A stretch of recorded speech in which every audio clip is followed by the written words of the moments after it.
Ma, thank you so much for joining us on today's interview segment. It's my pleasure. You are a farmer. I want to find out from you, where and how did all this start?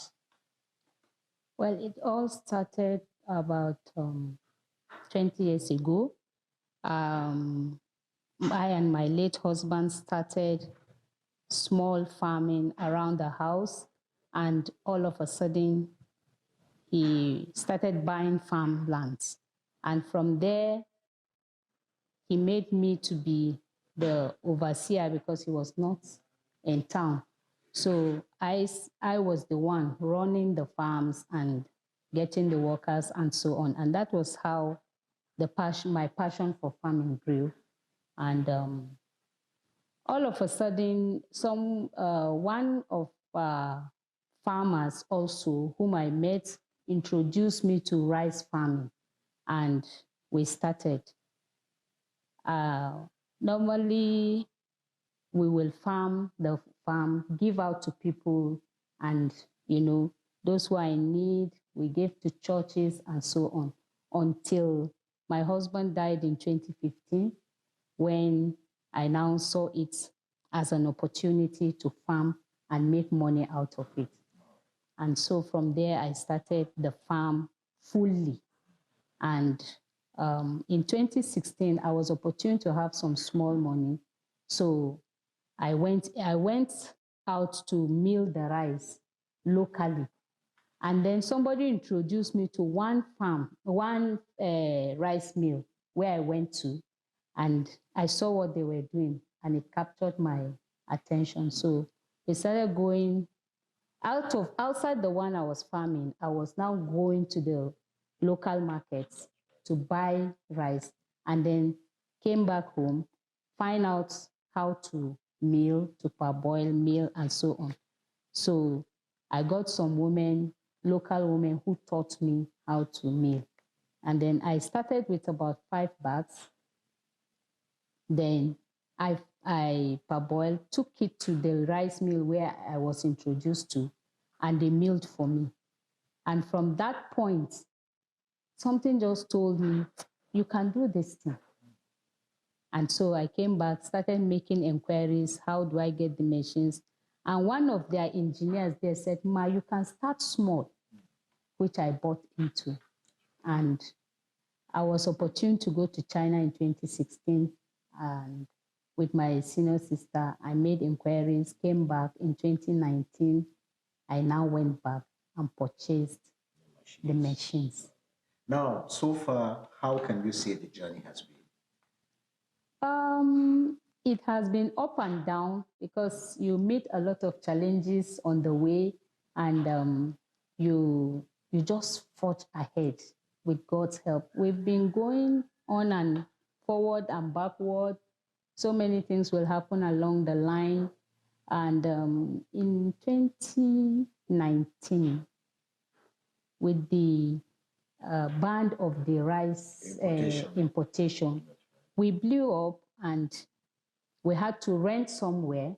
We came in collaboration with somebody, rented a place, and then we continued. In 2020, during the COVID, we installed our machines, and then we started with my colleague. But in 2021, we fell apart because of issues, so I had to leave. And it took me 1 year to be able to claim all my machines that I personally bought, came back, and then I said, okay, let me start small in my small store where I used to store my grains. That was how I came back here. And God is helping us. You know, as it was, statistics indicate that for us to attain sustainability as far as rice consumption is concerned, we need to produce about 18 million metric tons. In 2015, we were producing just about 2 million. But as you said, the ban on importation of rice gave vista to even someone like you. Do you see us attaining rice production? You know, do you see us sustaining, scene as far as the Nigerian scene is concerned? Yeah, we can, because a lot of farmers are into rice farming now, a lot. But the only challenge we have is the insecurity. Like for us, it's the insecurity. We've been sent out of farming for the past 3 years. We can't access our farms because of the insecurity. So, but if there's security, I'm sure we will go beyond that, even to a point where we can export rice. Yes. Okay. Now, you know, as it is, rice, whether we like it or not, today is a staple. Yeah. Once upon a time in Nigeria, it used to be Sunday, Sunday in most homes, you know. Yeah. But the whole idea is rice today is a staple. One major problem that Nigerians have with locally produced rice is the destoning process. But to a large extent, I think we have somewhat probably outgrown that. How do you desilt your rice, you know, in the course of being milled? You know, when we get the paddy, we try as much as possible to clean the rice. We have some machines. We have a pre-cleaner, which we use to first clean the paddy, destone it, and then we now, like in our machine, we have an input destoner that destones completely the stone and makes it pure rice for you. We were talking about desilting, we were talking about destoning. But one other thing that the viewer would find of interest is when it comes to polishing. I have rice, but this is white. This, I understand, is reject. Why is this called reject? This is the burnt one, either the burnt or the brown rice. Some call it brown rice, some call it burnt rice. I see. Yes, this is gotten out of the color sorting. When we sort out the different colors of rice, it comes out with the black and then the brown. I see. Yes, but this is the premium, which is the good rice. Yes. Now, in terms of nutritional value, are they one and the same, or can we say one is more nutritious than the other? You see, in rice, when we say nutrition, some people will want their rice polished. Some will want their rice not polished. The polished rice is not as nutritious as the unpolished rice. When it comes to issues that bother on production, how cheap, how not very cheap is this trade? It's not too cheap and it's not too exorbitant. It is profitable, depending on how you source out your materials and then the things, what's the machines you have that you're using. You know, one thing we need to talk about is there any kind of cooperative, is there any kind of government incentive to help startups when it comes to owning enterprises like this?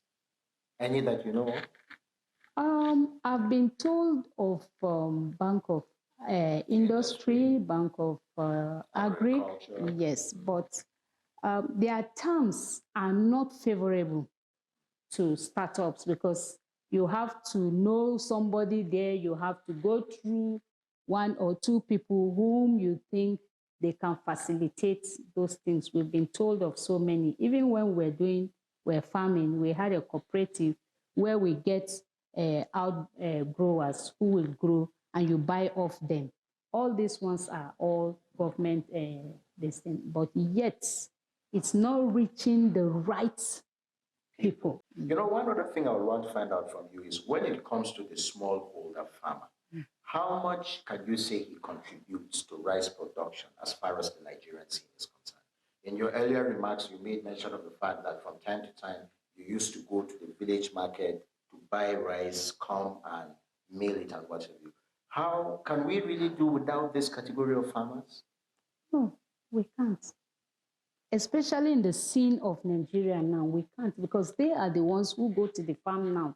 The big farmers like we used to do, we have our machineries. I had 2 tractors and all the implements that we're farming. I have about 90 hectares of farm where we farm and But right now we are not able to access the farm because of insurgents, and they are the ones now, the local farmers who are there are the ones who are doing the job.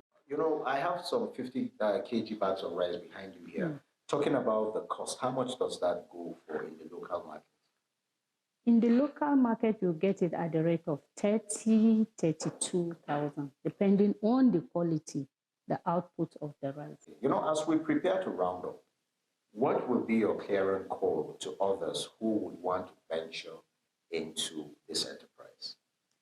First, make your feasibility studies well and know if it's something you're interested in, make all the feasibility studies. So you need to know where to get your raw materials in case you run short of your materials. You need to know where your market strategy to get your market. Those are some of the things that you need to get on ground before you venture jump into it. We are aware of the fact that some governments, state governments, have ventured into rice production. Places like Kebbi, I want to believe even Zamfara, Yes, Lagos Sokoto. State, Sokoto, in northern Nigeria. I see a lot of paddy fields as you go into Kano, and we understand some of them are government owned. How can you say the private sector is coping alongside government? Do you advocate for any kind of synergy between the two of them? Because it's all about food sustainability anyway. The government are doing their own part. The private sector are doing their own part. If we all are working towards the good of the nation, why not? We can come up with synergies where the government can partner with private sectors and make.